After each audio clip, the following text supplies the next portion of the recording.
How's it going, everybody? Welcome to the Digester Productions podcast. I'm your host, Joshua J. Moskers, joined this week by special guest Srivats, a journalist who turned to business instead of journalism. Thank you for being here.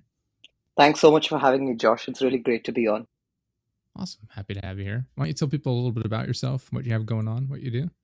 Right. I was a journalist. I spent about 5 years doing that. I do have a BA and an MA in journalism. And during that nearly half a decade I spent in journalism, I focused predominantly on two areas. One is Mm, technology, consumer tech, whatever's happening around the world of tech and how it impacts consumers, and also on global politics and global affairs. I still kind of do keep that going through my own podcast and through my own blogs and everything. But now I have transitioned full time into business and I am working here in Dubai at the moment. So that's just briefly about me. nice. So, how did you get into journalism? Like, what made you get interested in that? I just love to read. I was Okay. always a very vociferous reader as a kid, and I just figured, all that now we know it as research, but back then for me it was just, reading. So I figured, okay, I love to read, and I discovered I had a knack for writing pretty well as well. So Mhm. journalism just was the one career choice that made the most sense. Nice. So, how do you get into journalism as a career? Is that, did you go to school for that then as well?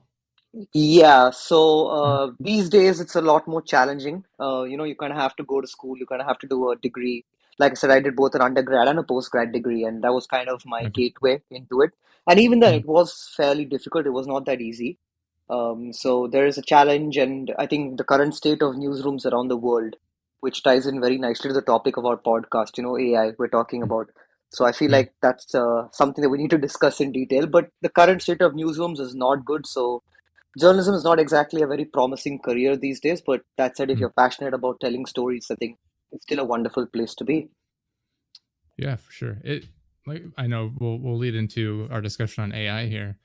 Um, One of the things I've noticed as far as journalism, uh, the last number of years in particular, is the way instead of writing in-depth articles presenting like new information necessarily, Hmm. there's so many articles I see where it'll just be them talking about how someone made a post on Twitter or Facebook or something or Instagram, and they make a whole like article out of that, and that's it. It's just rehashing information.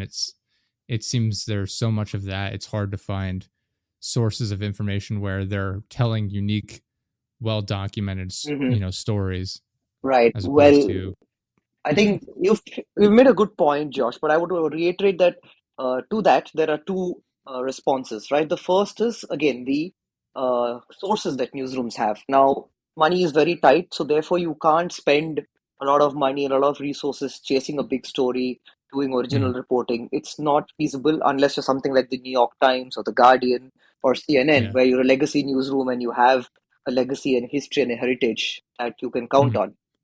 The second reason is the fact is social media has rapidly changed how we consume news and media, and that mm, means it's a lot harder for us to tell what exactly is the truth now. And yeah, therefore, you find a lot of new age newsrooms, like I'm talking about Vice, stuff like that that's mm, popped up in the last decade or so. They don't know how to tell the truth because they don't know what the truth is. So mm, therefore, to err on the side of caution, they're just going to pick up what people are saying on social media. It's a simple way of avoiding getting into trouble for spreading misinformation, right? You can always mm, say, hey, we're not saying that. This is what the public is saying. So I feel like that's yeah, the reason that kind of behavior has come. And unfortunately, whether we like it or not, it's here to stay. yeah. Well, I think part of it too is they're gonna create articles based on what people are gonna read and click on, right? I mean, it's why you get a lot of these where it's this famous person said this, and then Yeah. it's the tweet, and they know people are gonna click on it because people are interested in celebrities and famous people saying things that might get them in trouble or might be argument Yeah. starting. Exactly. So we call it clickbait, and the reason it Mhm, exists is just because, right? You need the environment is so competitive right now, so you need to stand out. You need those clicks because mhm, that's the challenge of an ad-driven economy, right? yeah, The end of the day, what's going to determine your income? The number of ads you can show, the number of revenue you mhm, generate from your ads, and how do you generate revenue? It's by showing that X number of people are on my platform or are on my website. So the ad-driven economy has essentially led to that kind of a situation. And sadly, that is, how things are. And hopefully things can change, but I don't have much hope that it will. Yeah. And that kind of shifting into what we were, the overarching thing we wanted to talk about was AI. And one of the main ways in which I was introduced to AI and how I've interacted with it is a lot of AI, written articles and things like that, where whether it be actual articles or when they use Hmm. AI to create content for websites, Right. um, and just how that's really taken off because people are figuring out it's very easy to just ask chat gpt to write something up, and now they have this whole big page of information they can just put out as though they wrote it themselves. Exactly. Yeah. Yeah. So what is your background with AI? Like what kind of interaction have you had with it? What's your education on it, I suppose?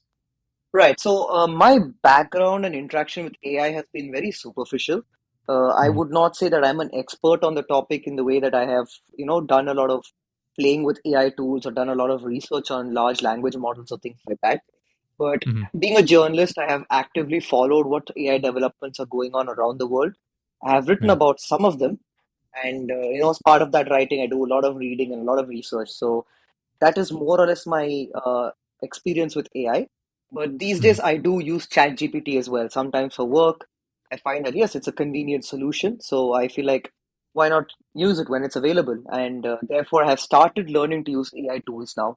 It starts Mm-hmm. with ChatGPT, but I'm also now dipping my toes into other AI generators for photo Yeah. content, video content, stuff like that. Mm-hmm. Yeah. I've mentioned it on our show here a number of times where we're still at the stage where people are using things like chat gpt, dolly, like image generator, Hmm. a lot of the different tools. They're using it at a very basic level, sort of as just like a fun little, almost a game, as Hmm. opposed to utilizing it as like an extra tool in their toolbox to really hone in on whatever it is they're trying to do and do tasks. I mean, I know when I'll use ChatGPT to create lines of code for website Right. development. It Hmm. saves me a lot of time in that regard. A lot of the image generators can be helpful, but I still think we're at that stage where it's hard to get some of them to make images that look realistic enough to pass off as whatever it is we're trying to get them to do, especially Right. if you're looking for specific images where it's like maybe a person doing a specific task. It Hmm. kind of comes out looking funny. Yeah. So we're still not there yet, but yeah, a lot of people use it mainly for, jokes or Hmm. whatever it is they're trying to do online. Right. Yeah, naturally. I mean, I think AI has developed, but like a lot of technology at the moment, accessibility is a problem, right? For Hmm. example, even with ChatGPT, now you find ChatGPT 4 is behind a paywall, right? So Yeah. you've got a lot of these tools that are behind paywalls, therefore, they're not widely accessible yet. And again, Hmm. we come from an economy now where people are expected to get access to these tools for free. The Facebook Hmm. model has kind of, shown that tools and software should be free because we're paying for it with our data. Yeah. And therefore, the fact that these paywalls have sprung up, I think it's holding back mass adoption of AI, which is probably a Hmm. very good thing.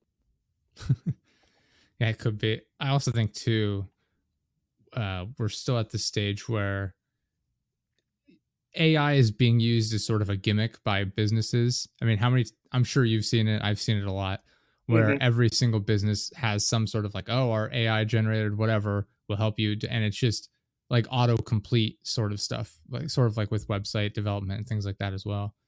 But I see Yeah. so many tools pop up where it's, oh, do you need help coming up with, Instagram captions? Or, Hmm. we have an AI generator that'll help you get there. And they're doing that with everything online now is transitioning where they're having some sort of AI gimmick. Yeah, exactly. I mean, see, end of the day, the tool is it's meant for our benefit, right? That's how all these companies are Hmm. marketing it, right? They're saying that it's going to help you save time, it's going to help you save effort, and Hmm. therefore it starts with these small gimmicky things, like you mentioned, Instagram captions or writing a Yeah. cover letter for a job or whatever it is, because those are relatively low stakes events, right? You Hmm. can write an Instagram caption generated by AI, and even if there are a few grammatical errors, it won't really matter in the large scheme of things. Yeah. And as long as AI is left to that, I think it's all right. Stuff like Hmm. generating a headshot, professional headshot for your LinkedIn or things like that. it's relatively safe because the stakes are low. But the Mhm. reality is the stakes are never going to be this low. We've seen it with Facebook, we've seen it with Twitter, all Yeah. these platforms and softwares and tools. Over time, the stakes tend to grow. And if you're not Mhm. careful about that, then it's going to end up in a situation where you are making policy or you're deciding someone's fate using AI. And that might not be a place we want to be, given the current state of For things. sure. Especially with the track record a lot of these businesses have. I mean, if you look at Facebook and Twitter, and I mean, Instagram is Facebook, Hmm. obviously, but I mean, the way that they have just lost or had users' data stolen over and over and over again, and as they introduce AI, it's just not necessarily specifically with Facebook and Instagram, but there's going to be AI companies that pop up where you're Yeah, adding all this extra data and information points. And just because of the way AI is able to gather information from across the internet, it is going to be very easy for AI to have every bit of information on a person. And so if their database gets leaked, now everyone's, whoever's been using it, their entire collection of data is leaked. exactly. And Yeah. yeah, it's a bit worrying, especially since there doesn't seem to be much going as far as like punishments for it. I mean, you look Hmm. at Facebook; they have some congressional hearings here in the U.S. at least, Right. and what happened? They got like a fine, maybe. I don't even remember if anything happened necessarily. They Right. just say, "Oh, I'm sorry. We promise we won't do it again on purpose." Yeah. No, no, I agree Yeah. with you. And see, that comes from two things. One is the Silicon Valley mantra of move fast and break things. And as Hmm. long as you have that philosophy, you're never going to be in a position where you can allow governments and regulation to catch up. Because whether we like it or not, bureaucracy is probably the slowest moving thing in the world right now, right? Yeah. Anywhere you go, it could be a democracy like the US or the European Union. It could be an Hmm. autocracy like China or Russia. But implementing a law, creating a law, getting it passed, it all takes far too much time. And Silicon Hmm. Valley is not ready to wait for that, right? So what happens is you have technology moving at breakneck pace and you have these great innovations coming out, but governments just having no idea how to respond to it in real time. Yeah. They're all responding retroactively. And that's a problem we've seen with Facebook. Like you said, what could the US government do after Facebook was already so influential in the 2016 presidential election and all of that, right? Hmm. The only thing you could do was, okay, we're going to slap you with a fine. You can't shut the company down because that's a major economic powerhouse, right? Yeah. So that's what happens when you build laws in retrospect, right? You've got to just think about, okay, well, it's happened and now it's a president, right? We can't go back and change what Hmm. happened. So that's the situation we're in. And with AI, it's very similar. But I'm glad to see that at least some governments are taking it seriously and being a little more proactive this time around. And I Hmm. believe that we won't get to the point where we were with Facebook. At least I hope we don't. And I feel like we can cut off AI before it starts influencing our elections or, having that kind of an effect on the public. Yeah. And kind of adding to what you had mentioned too about it takes time to pass laws about these.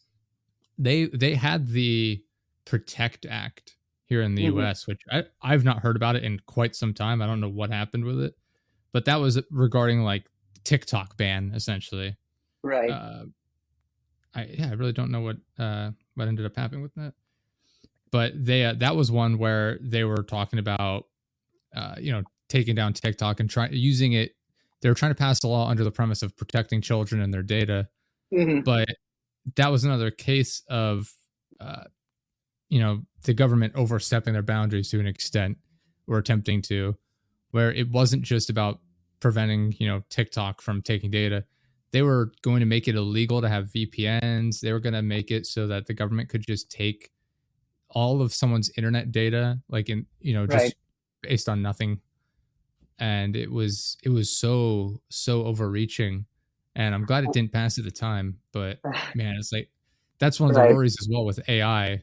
I can see that becoming a problem where the government tries to kind of reel it in, keep it from being as widely Hmm. used as possible, and then in the process of that, passing laws that take away the freedoms of people and making it one step further into Right. a lack of an open access internet. Well, I mean, Josh, it's not like that hasn't been done before. To that, I Hmm. would just respond. You have to look at your history after 9/11, right? The way Yeah. America clamped down with the Patriot Act and things like that. So if a government is really scared and it really wants to take action, it will take action. I don't think Mhm. AI is going to be that big of an influence in that area, right? And again, Yeah. I come from India, so I'm not sure how well aware you are of what's happening in India, but our government has enacted a lot of strict laws around technology and IT over the last couple of years, even going as far as to ban VPNs and a lot of Mhm. other tools and software. So I feel like that's just a given. When you live in a democracy, it's a social contract, right? The people and the government. Mhm. And you have to give up some freedoms to access some rights. That's just how a democracy works. So in For this sure. case, India was, willing to go and say, all right, we're giving up the freedom to access these kind of internet tools, to access this kind of, freedom, Mhm. because we want the development that the current Indian government has brought in. And I don't have Mhm. much of a problem with that, because I feel like the development we've made far outpaces the restrictions the government has placed on the internet. Right? Mhm. So that's a Makes sense. chicken and egg situation, really. I feel like it just depends on who you are and what your Mhm. personal philosophies are. And I don't think that the AI debate is really going to be influenced by that. I think it's just what's going to matter right now is what can AI do, right? Mhm. For example, I would just like to point out that recently Facebook announced that it is going to introduce an ad-free subscription model in the European Union, whereby Interesting. it's the idea is that it's no longer going to be taking the data from its users, right? And that's under EU Mhm. law. So Yeah. Facebook's entire business model has now been upended, and some people can look at it and say, hey, that is not fair. They're taking away my ability to access Facebook because I can't afford to pay for the subscription. That's a fair Mhm. argument. But I mean, this is what the people voted for. They voted for a government who voted for this law. So, I feel like that's where people chose to be, and they're okay with that. So I feel like we'll also reach a similar situation with AI down the line, Mhm. where a government is going to say that, okay, this is the law we're going to pass, and if you accept it, then keep us in power. If not, remove us from power. And that's where the onus will pretty much be on you, the citizens, to go with that or not. Yeah. I know our President Biden just passed an executive order for a regarding AI where Hmm. they're supposed to share like the safety test results and other information with the government as Right. they're developing AI programs. And I don't know how I don't know all of the specifics. I just remember reading like the general overview of it. Hmm. Um, but I mean, on one hand, it like I'll use your Facebook and the European Union example. On one hand, it's like, okay, I get that people want to be able to access Facebook and Hmm. they don't want to pay for it. And I get that. I think that's reasonable. You have to think like Facebook, Twitter, Instagram, a lot of these major social media platforms are like the modern day public square where Yeah. people go and express their opinions. And so having that blocked off due to like a paid model is frustrating. I Hmm. think Facebook likes to take everything like to the opposite extremes. Like when it's free, they're just taking all of your data, sometimes without you Hmm. knowing it. Like I know they have the terms and conditions, but that's Hmm. part of what they got in trouble for was not Yeah. outlining everything that they were doing with people's data. So you have that, and now because they were being reined in, they're charging people in order to comply with the European Union's restrictions on them. They're charging Yeah. people to make up for lost revenue that they would normally have for selling your data, essentially. Yeah, exactly. And See, so, Facebook is a business at the end of the day, right? They need to mhm, make money. They're not a charity organization. They're a capitalist company. So mhm, they need to make money one way or another. And you can't fault them for saying that, okay, if we can't make money of ads, then we're going to make money of subscriptions. Now, it's not to mhm, say that the subscription model is mandatory. It's being introduced now as an option for Facebook users in the EU. So I mhm, believe we'll see people who can afford it definitely subscribe, and the privacy protections will definitely be increased around that. But again, like you said, yeah, the flip side now is, hey, what if someone, if they do make it mandatory down the line to say, okay, now you have to pay to access Facebook, what's that going to do? mhm, Because it's a public square. And that's where I think we need a wider range debate about what our public square should be. Because mhm, clearly we cannot let one American corporation decide what a public square is and who gets for access to sure. it. Right. And Yeah. again, this is one place where I personally have a lot of problem reconciling the fact, because on one hand, I do believe a public square is somewhere where everyone should have an equal voice, have an equal Mhm. opportunity. But at the same time, we've seen that over the last 5, 6 years, Facebook, especially Twitter, it became Yes. home to these right wing lunatics, right? You had Mhm. QAnon, you had the Proud Boys, you had all of these organizations. And the question is, okay, how much space should you give them? Because these aren't Mhm. just people who are out there trying to make a point because they believe it.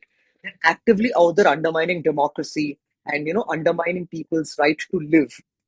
Yeah. So that's where now we need to have a wider debate about what is a public square, who controls that public square. Because if you're going to give control to a company like Facebook or Twitter, then Mhm. suddenly that power is taken away from the people because now the corporation decides.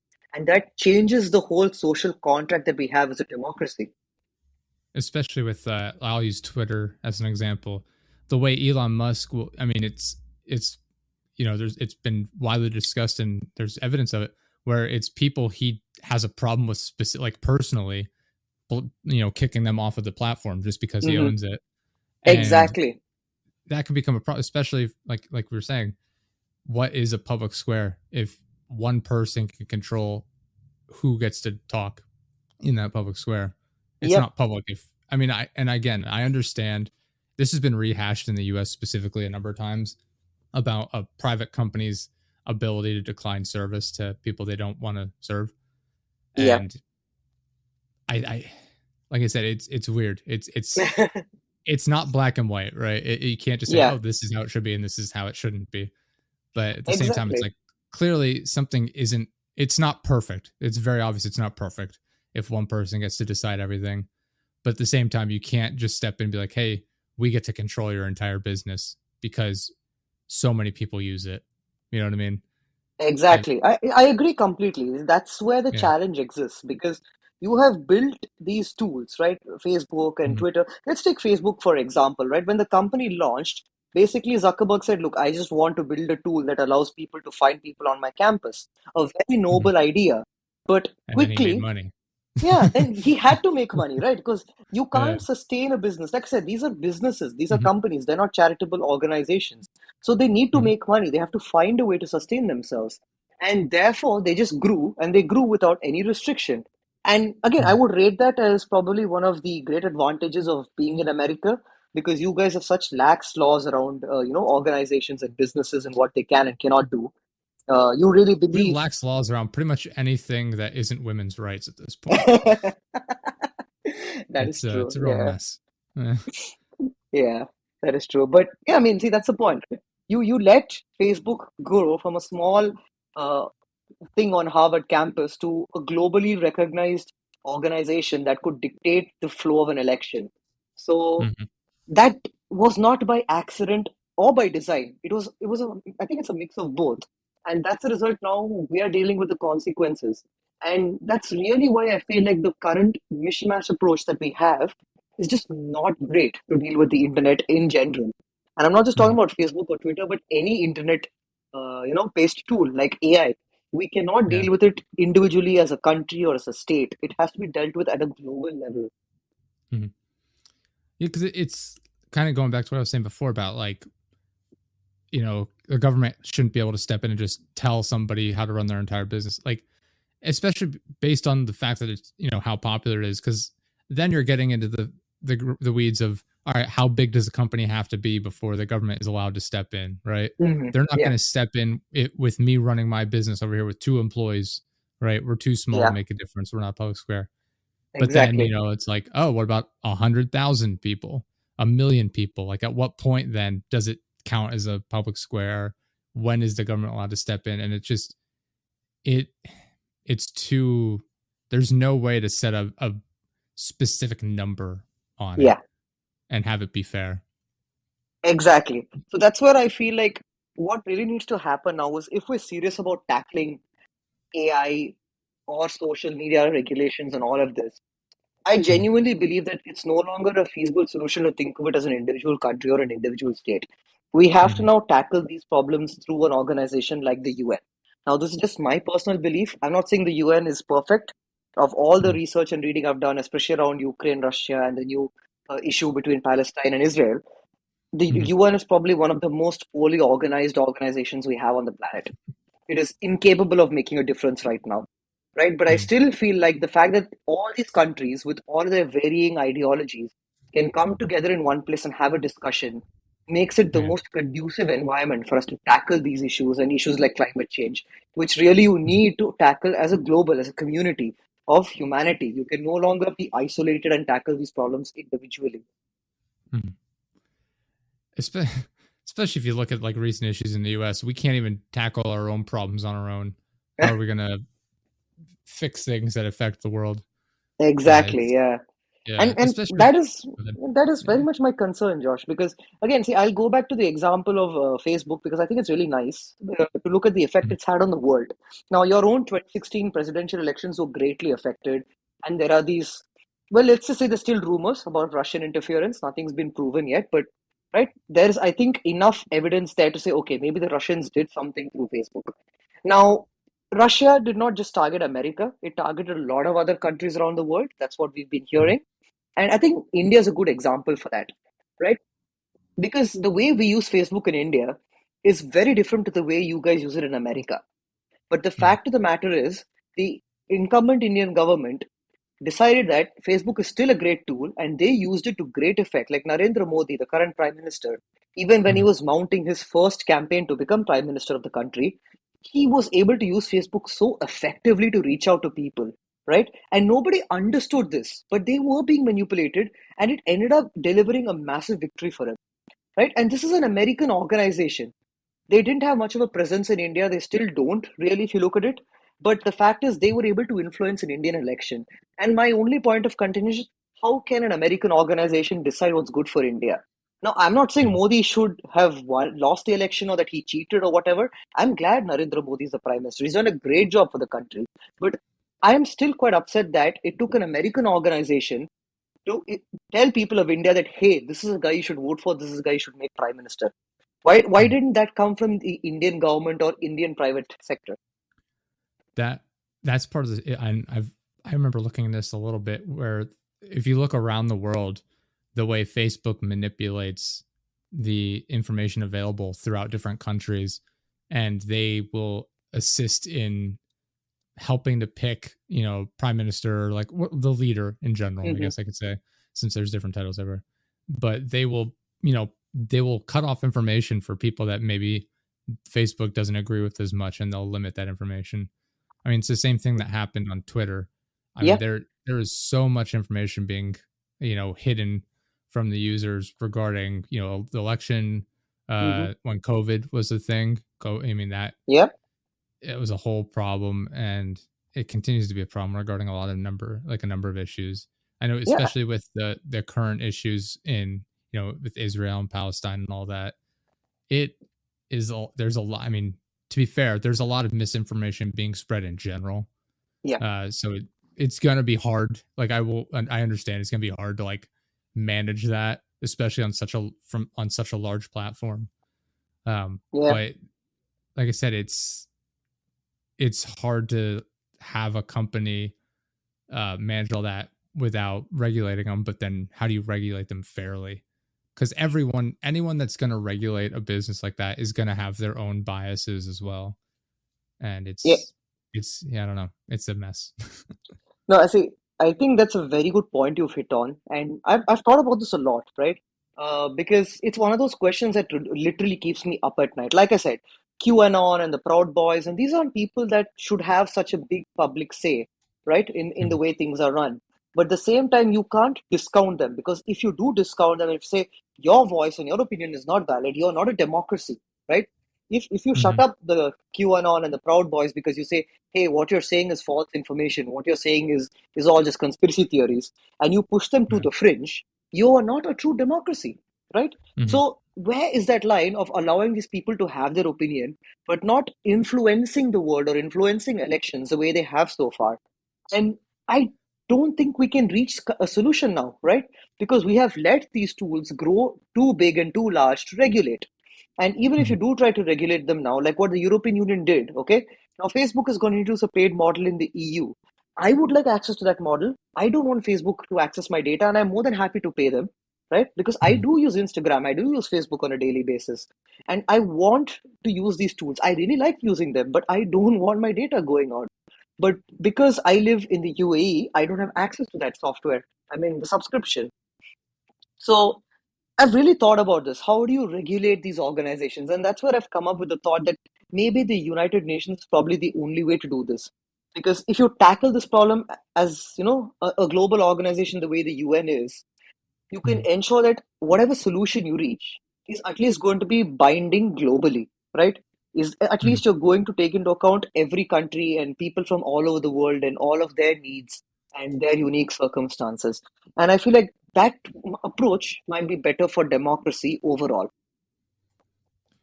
Yeah, it's like I said, it's complicated. I mean, you think of like specifically with like Proud Boys, just like neo Nazis essentially in the United States. I mean, Hmm. it's sharp contrast to what you have in like Germany, for instance. I mean, Germany has a Hmm. lot of laws in place outlawing, Holocaust denial, Nazi propaganda, and things of that nature.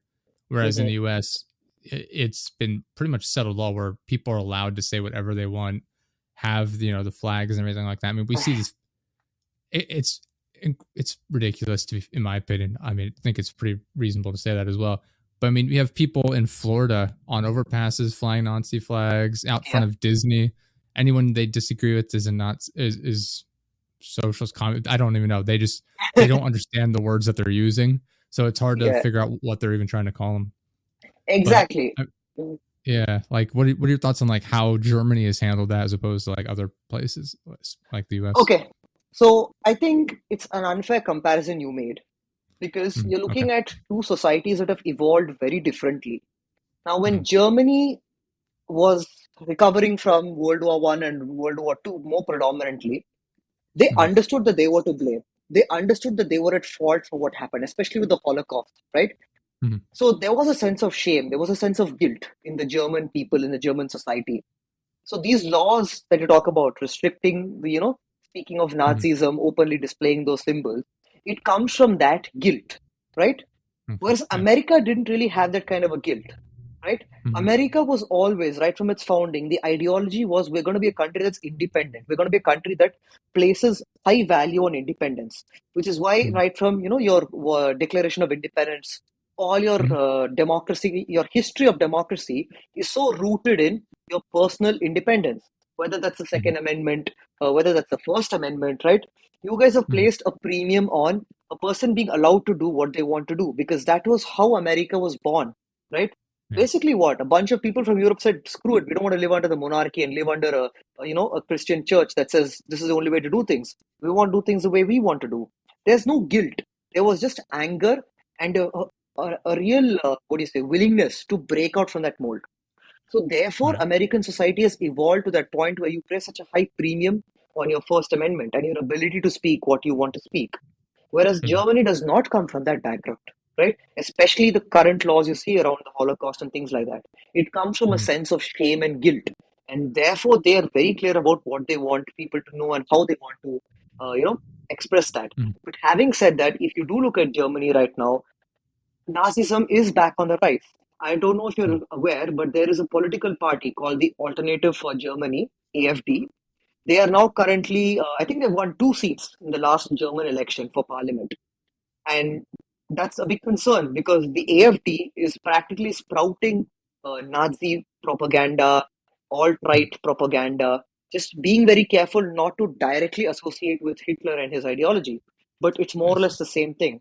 So even Germany is not able to escape this swing to the far right that is currently happening. Mhm. Yeah, it's interesting, and I mean, I think there's a similar thing kind of going on in Italy right now as well, isn't there? Hmm. There is. That's interesting. And Yeah. I think it's just a situation on a very larger scale because if you look at history, right, you will Mhm. always find there's this pendulum swing in the way people think about the Mhm. governance, Yeah, for especially in sure. the era of democracy, right? First, you had very libertarian governments, very, left wing, where people were Mhm. interested in socialism because they knew that to grow, you need to grow together, right? And then you Mhm. had the swing to the right because suddenly you had this vast influx of immigration and if you look at it, that's basically what started World War II, right? Hitler said, Mm, hey, these Jews are immigrating to my country. They're taking over my jobs. They're taking over the economy and they're controlling our fates. We cannot let that happen.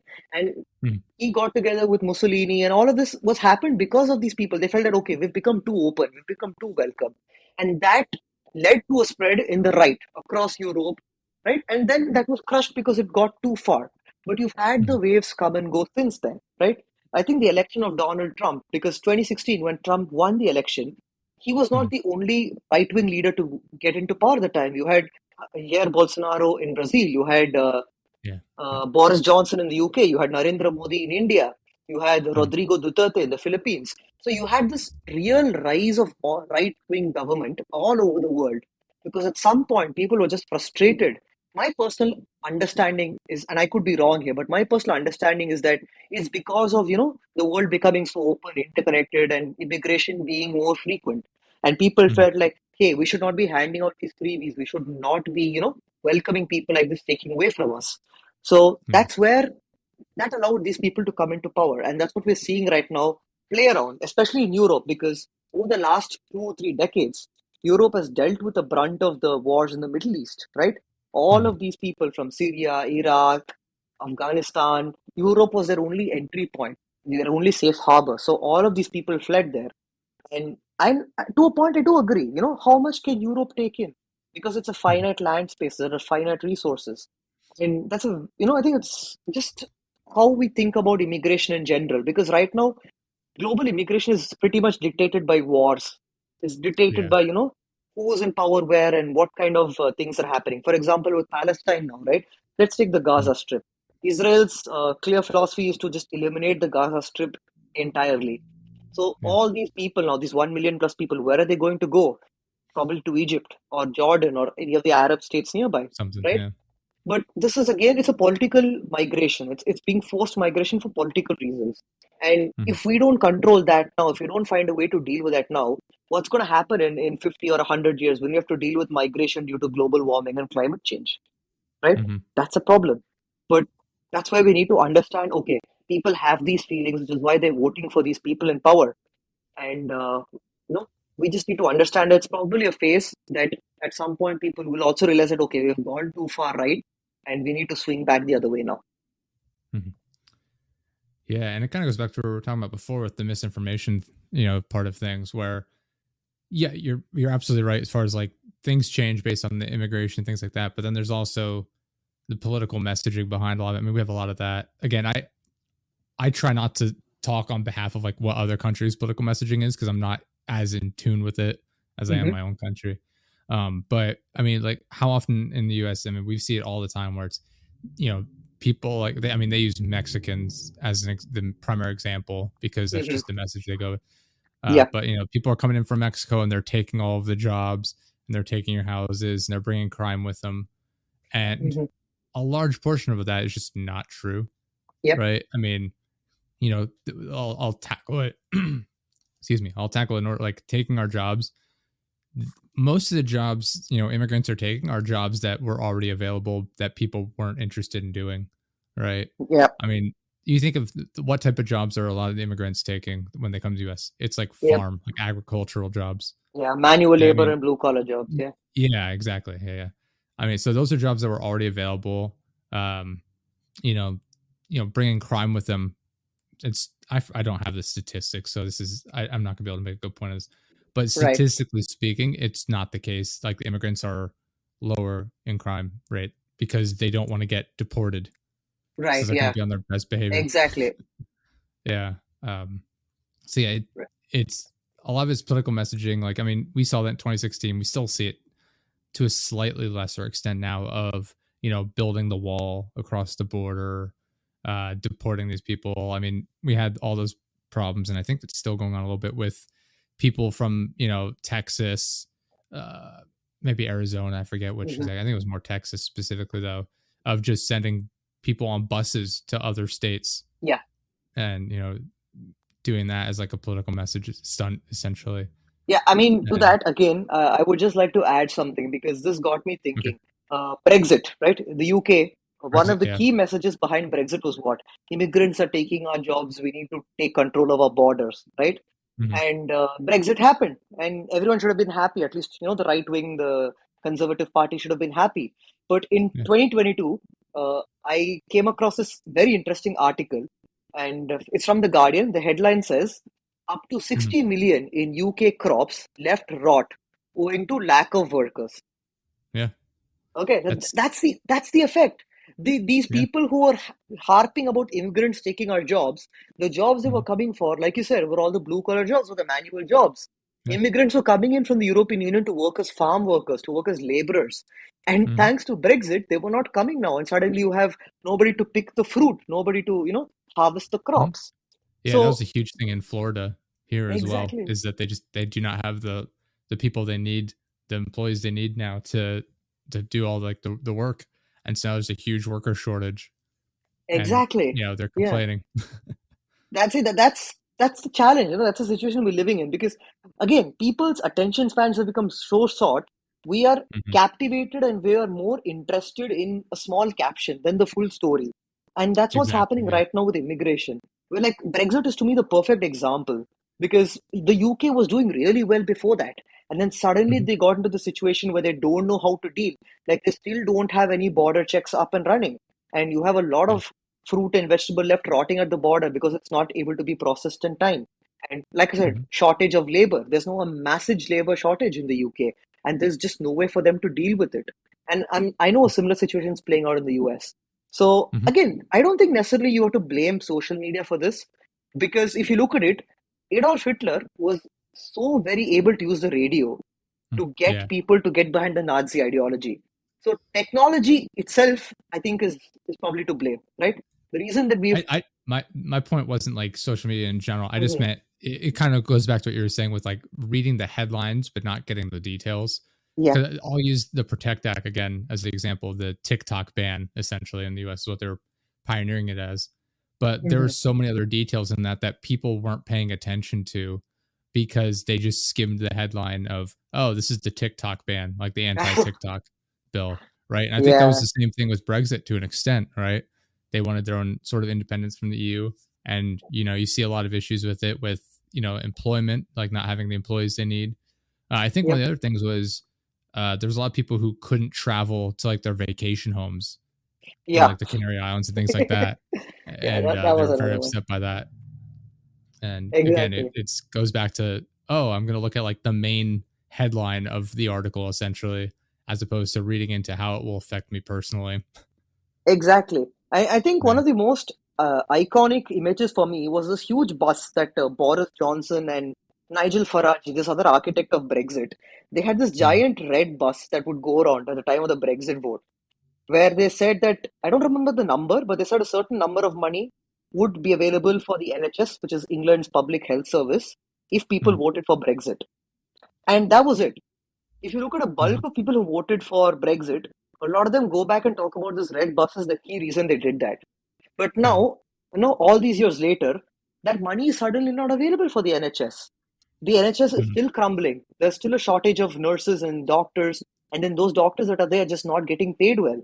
And you literally have hospitals that are crumbling and collapsing. And the government says we don't Mhm. have money to fund any of this. So again, that's a good example of people just not looking beyond that headline or beyond that one caption, because everyone was so captivated by, hey, if we leave the EU then we have this money available.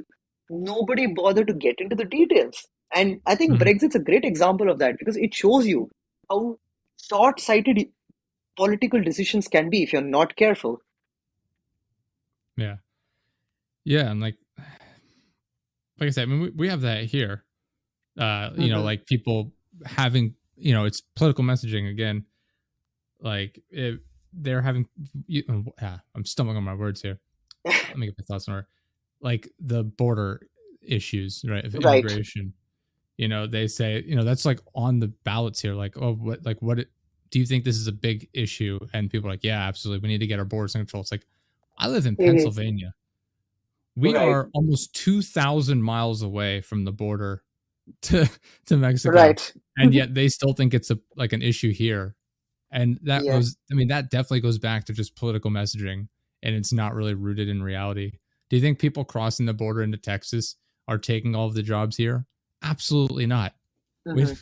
I can walk outside and it is a lot of, it's just all white people is where I Right. live, to put it bluntly, right? Yeah. It's just how it is. But yet that's still a hot button issue because that's what, their political party has made it out to be. Um, Hmm. I don't know. It's weird. I think in the US in particular though, it's always going to be that sort of a thing where the left is going to focus on social issues and the right will focus on the uh, the Immigration. Yeah. more, yeah, stuff like that. Like, I don't know, the right is going to win on monetary sort of Hmm. based things where it's like, oh, Yeah. this affects like the money, inflation, this and that. Whereas the left will like go after, oh, but don't you feel bad for these people? We need to protect these.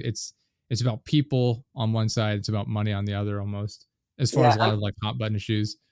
And then they'll go back and forth in the middle on current, political things where it's like, abortion, transgender rights, things like that. Like those are the Yeah. current hot button issues No, that I understand. realistically, go ahead. Yeah, yeah.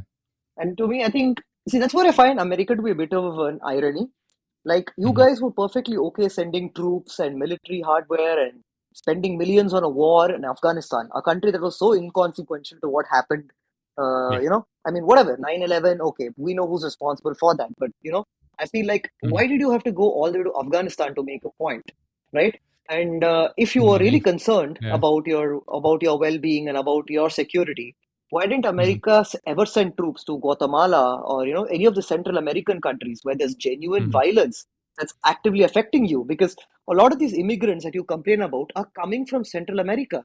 They're coming from Mhm. countries afflicted with violence where there's no solution available. And again, it's one of those great questions that stumps me. Why is there no debate about sending troops or getting involved politically with the Central American countries? Yeah, I think the main thing is they want to. I mean, obviously, think about like how the money gets used, right? We send all of the money to weapon and vehicle manufacturers here in the U.S. They make all this stuff that the military uses, and Hmm. then they want to send those people to wherever they can, where they're not going to get hurt. Because the last thing they want to do is send U.S. soldiers into a place where people are gonna get killed, like American soldiers are gonna get killed, because that looks bad, right, from them. When it comes time to vote, Hmm. people are going to say, "Hey, you sent my family members to die," and they don't want to do that. And obviously, there Well, are losses in Afghanistan and stuff. Yeah, but I mean, exactly. I mean, if you guys were so serious about that, then I don't think Afghanistan would have been a 20-year war, or Iraq or Iran would have been an yeah. ongoing But my conflict for this my long. point my point being was like we went over there because it It was was far easy enough. to Hmm. it was far enough away where we could kind of brush aside, and there was money to be made.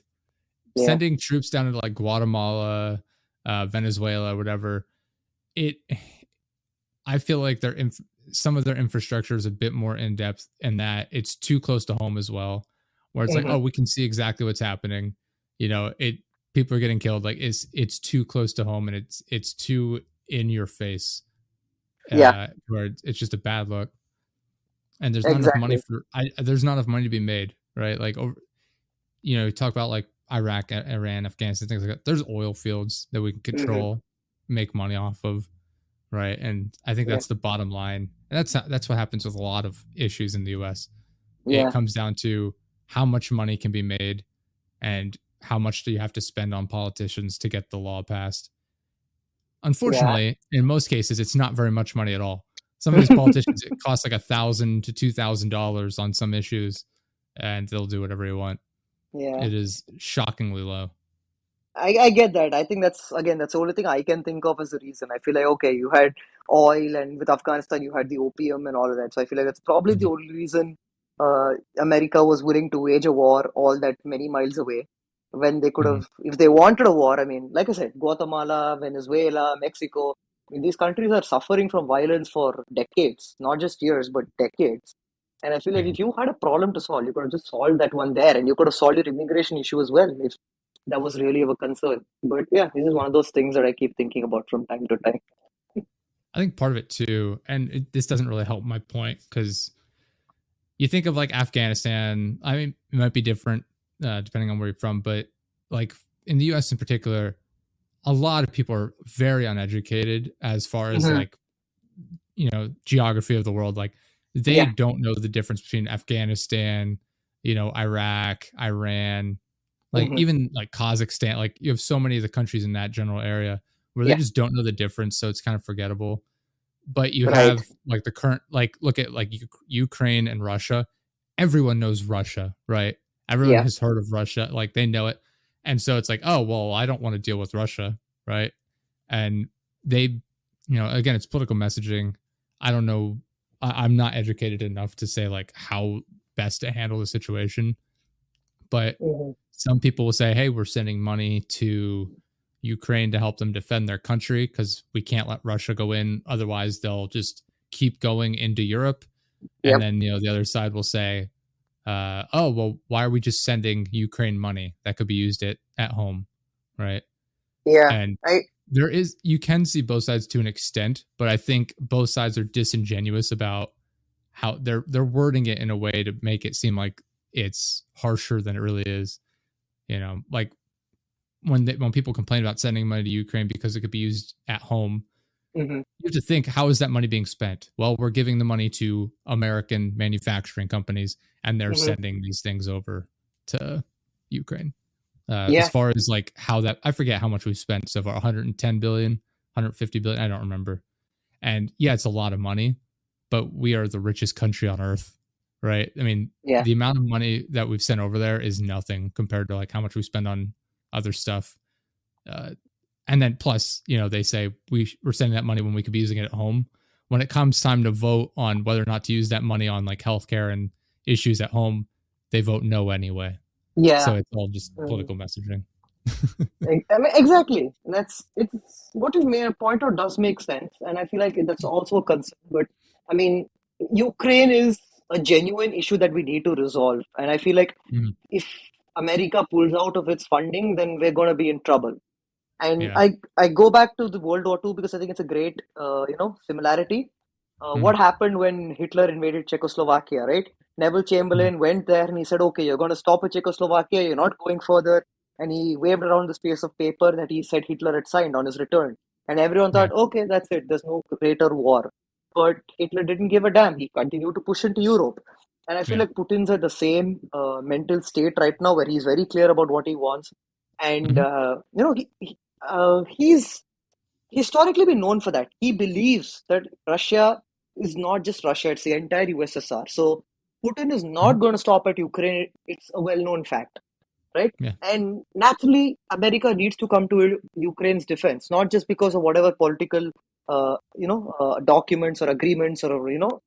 regulations you have, but because that is fundamentally the right thing to do. And Yeah.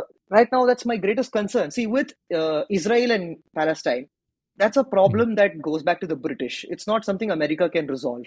It's something those two have to work out for themselves.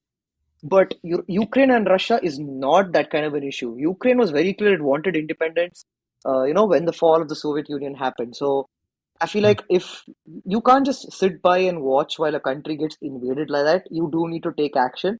And Mhm. granted, Russia is a nuclear country, so you can't just send your troops in. I think that's the first thing America would have done had it not been nuclear armed, right?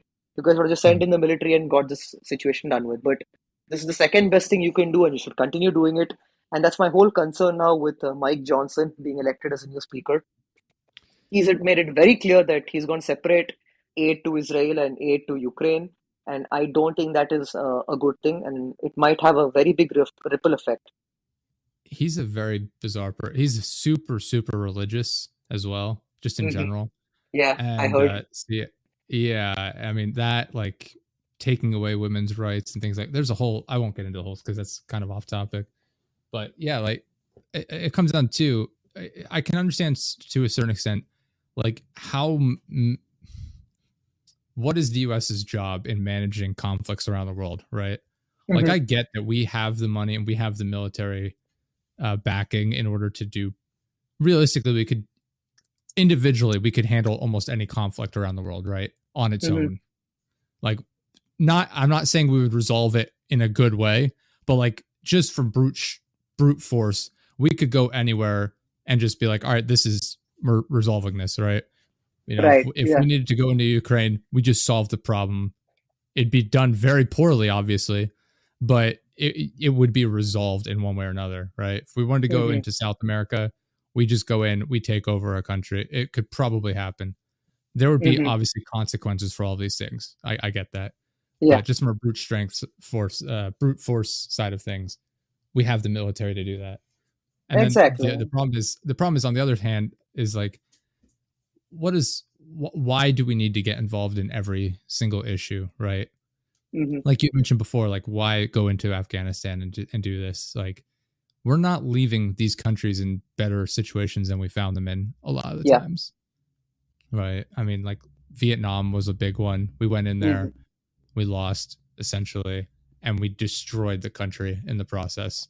You know, you look Yep. at Iraq, Afghanistan, like everywhere we go, we just leave destruction. Then we pull out and say, yeah, well, we did what we could. It's like, all right, but why? And I, like I said, I get like the whole Russia Ukraine thing.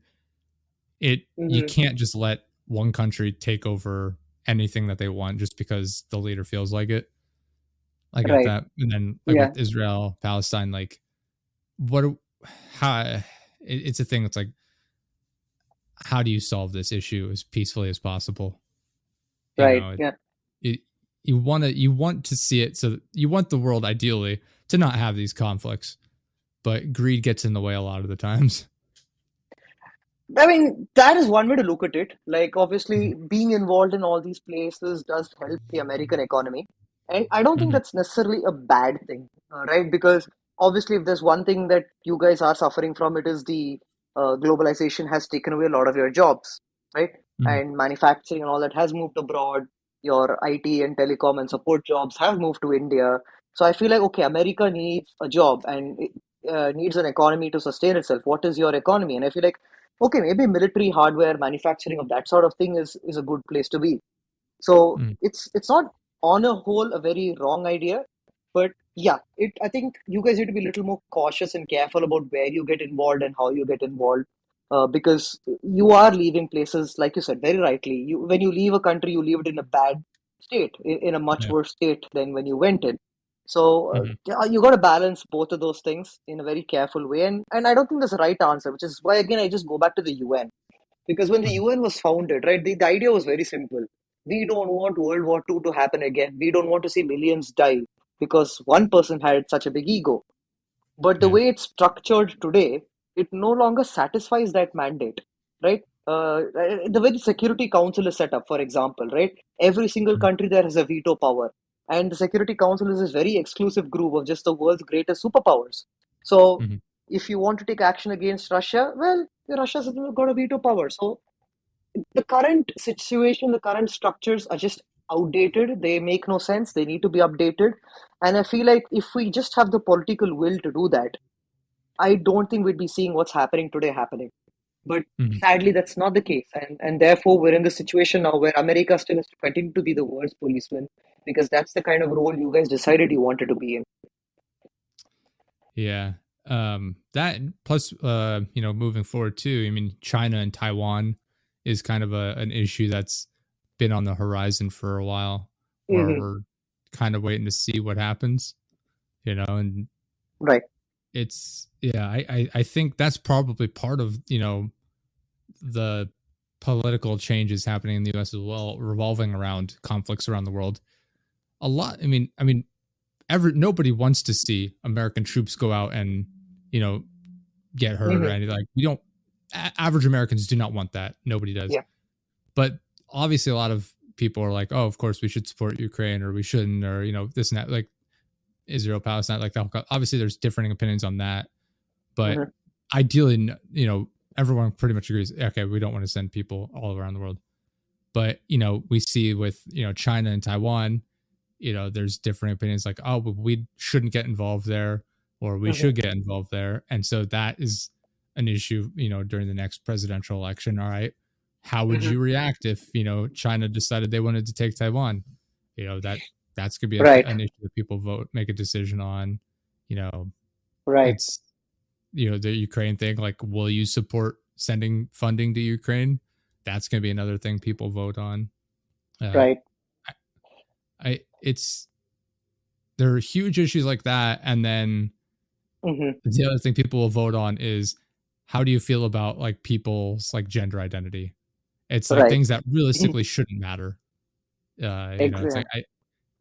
I've never understood why people care so much about other people and their business behind closed doors. It Yeah. blows my mind. It's like if it's not hurting anybody, why do you care? It doesn't make any sense to me. But Yeah, it's one of it's those still not ironies in life, right? perfectionism. Because, like I said earlier, you guys have this very, very proud heritage and history of saying that our individual right to exist and our freedoms are so valuable, and the whole Mhm. foundation of America as a country comes from that. And now suddenly you have concern with what kind of healthcare a woman gets or what gender Yeah, somebody is. It doesn't compute. But yeah, just it's to very go strange. back a little bit to what you said right now about Mhm. Taiwan, uh, Yeah, I don't think that we are going to take that situation as callously or as half-heartedly as we're taking Ukraine and Russia, mhm. because America has a lot more at stake with Taiwan, and it Yeah, comes down to your semiconductors, right?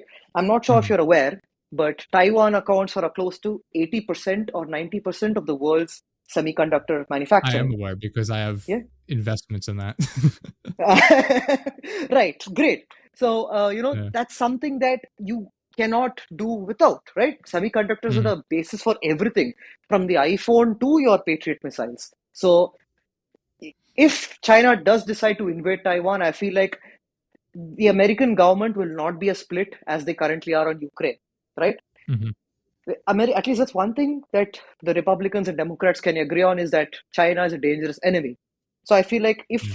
Taiwan does happen, at least you'll have a more united front, a more cohesive response, and you have a lot more at stake. At least with Yeah. Ukraine, I mean, the Ukraine is considered Europe's breadbasket. A bulk of wheat comes from there, but you guys Mhm. don't have that issue because you pretty much get all your wheat from your own farms.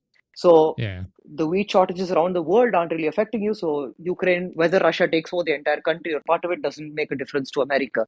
But Taiwan will, and therefore I feel like that is going to be something that you take a lot more seriously. And I'm not sure how the response is going to be, but I know that there's going to be a more cohesive response and definitely a more serious response to that.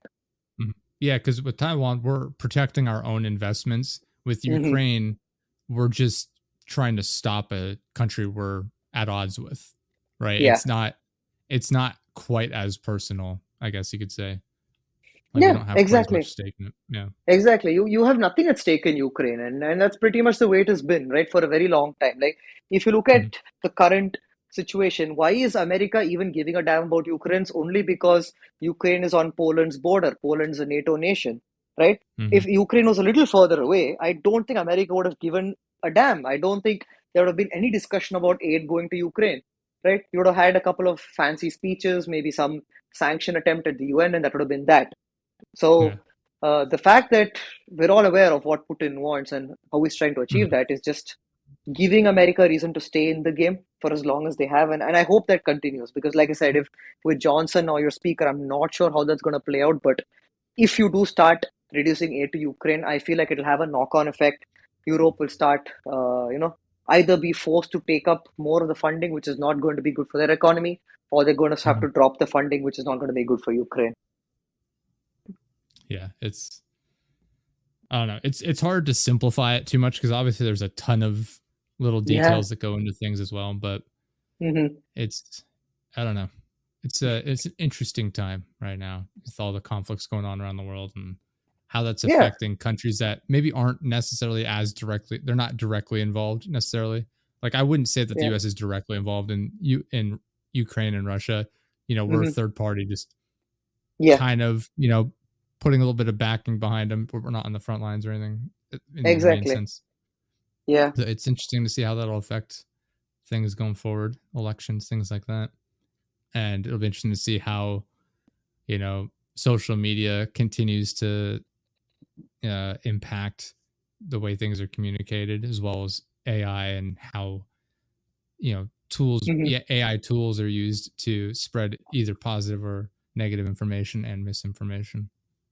Yeah, We'll have to see. that's a scary one, right? Because I feel like if we don't get our hands on AI right now, like I'll just give you a Mhm. simple example. Google with the Pixel 8, they have launched this magic area Magic eraser? Mhm. No, the other magic feature, whatever. Basically, where it allows you to change the entire background, the scenery, the color of the sky, even remove a bag from a person's shoulder, right?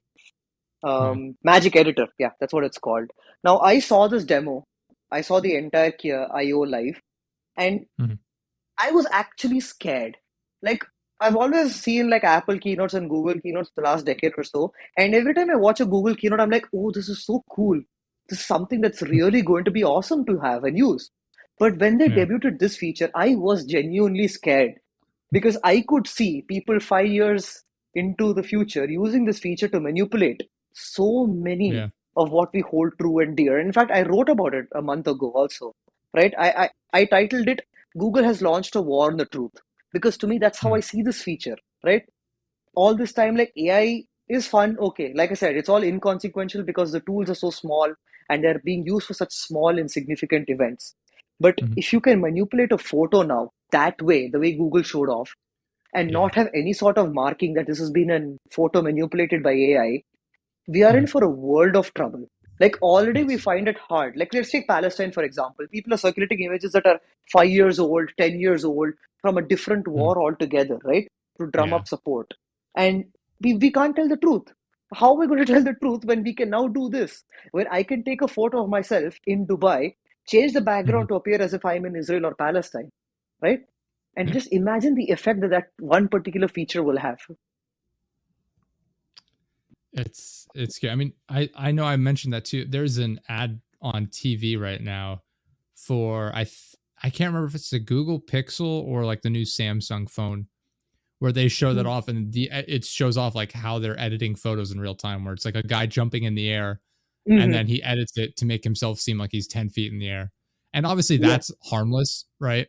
yeah, But the idea is that you can then just go in and it's so easy to just completely change an image. And like you were saying exactly. with, conflicts around the world, it's like one, they're just lying about the information about the image, right? Oh, this is Yeah. what's happening now. No, it's from 10 years ago, but whatever. But Mm-hmm. yeah, also they could then just go in and add in, they could add things into the picture, say like, oh, look, people were killed, or oh, this is, they lied, nobody's getting hurt, things like that. And it's becoming terrifyingly easy to, uh, just lie. Yeah, exactly. And that's really a concern because already like going back to what we discussed a while back, right? Facebook, the fact that we could not regulate how people were Mhm. able to use and manipulate. Like there's a very interesting quote I remember reading a long time back where, this, I don't remember the exact quote, but the idea was basically a spear or a knife. The idea was a knife. It's both a kitchen tool you use for cutting your vegetables and also something you could use to kill somebody, right? Mhm. Right? So even a simple tool like a knife can be used as a weapon. And Yeah. if clearly we can't regulate that, we can't tell people, teach people, right, that okay, you should not use a knife to stab someone. How are you going to teach people, okay, you can't use social media to spread lies and misinformation? Right? That kind Mhm. of education is a systemic problem. And now AI is just making that 100 times more difficult, right? Because now you've got carte blanche to just do whatever you want, your wildest imaginations. Like, let's take example again, the Proud Boys or QAnon or whatever, right? Like, I Mhm. think QAnon had this big thing a while back where they said GFK was going to reappear or something, and they, Yeah. I think in Dallas or whatever. But right now with AI, I can literally make GFK reappear in 21st century Dallas. Give him an Mhm. iPhone, a pair of AirPods, and all that. It's Yeah. not that hard. And just imagine what putting out that one photo will do for the world, right?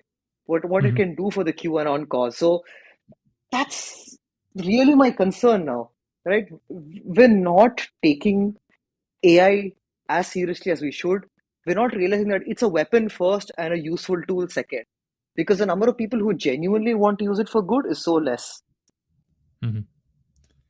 Yeah, it's interesting. You'll see, I think people have the mindset, at least around here, where it doesn't affect me directly right now, so I'll ignore it. And people Hmm. will ignore it until it becomes a problem, at which point it's too late.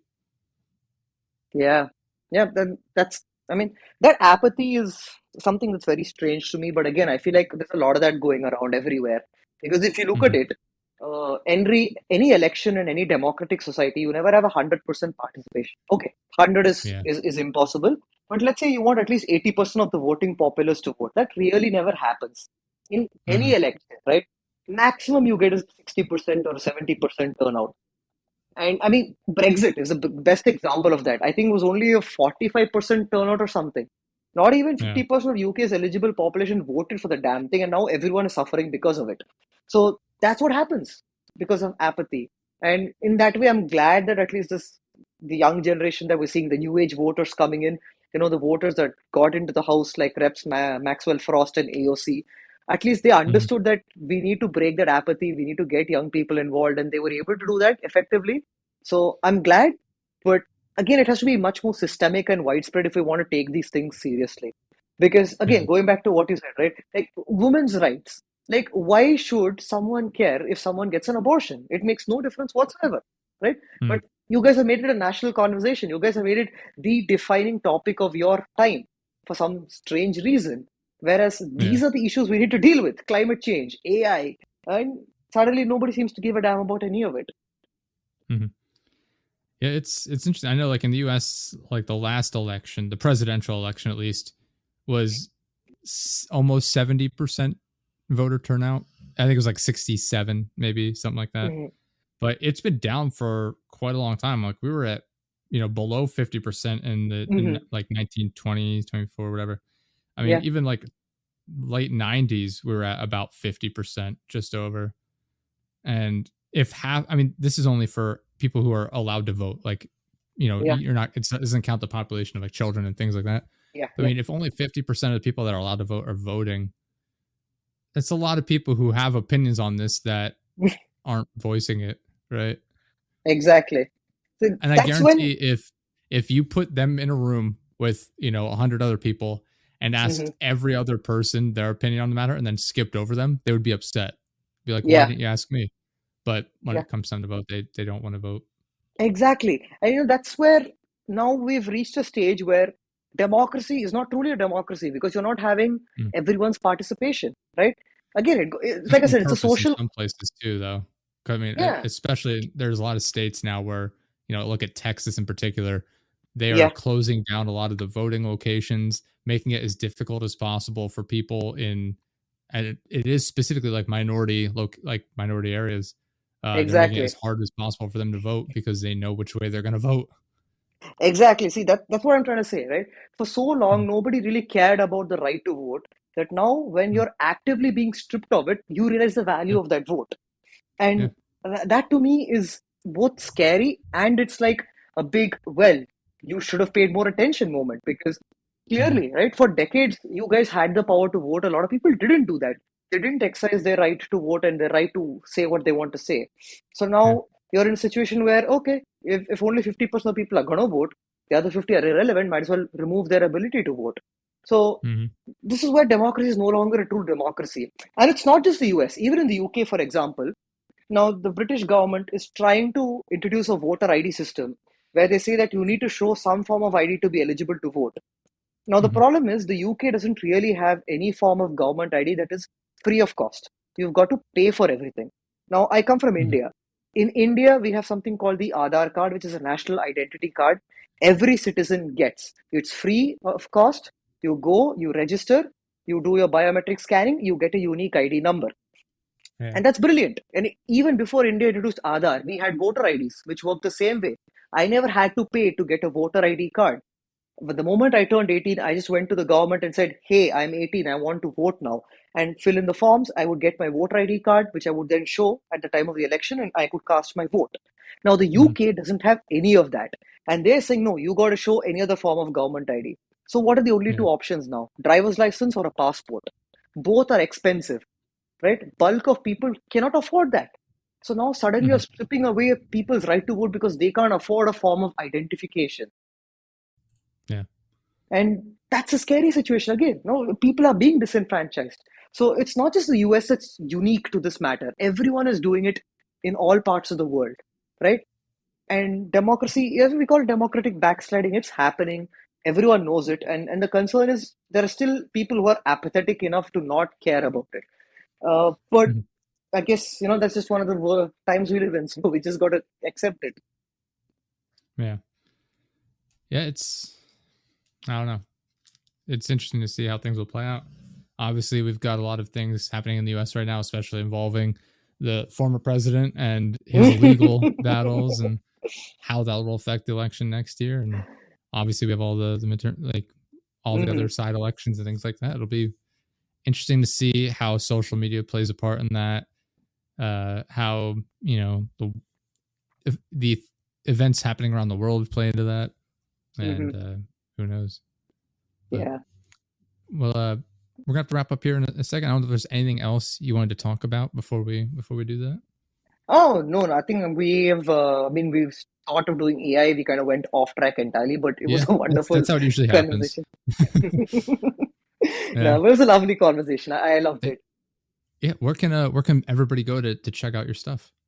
Right. So you can find me on Instagram or Twitter at my handle is Shrivi20, Srivi20.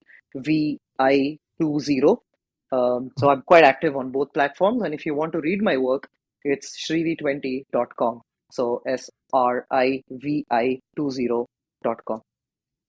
Awesome.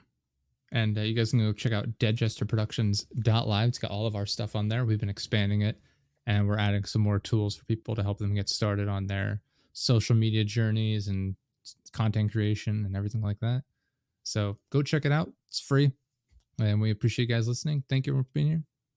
See you next time.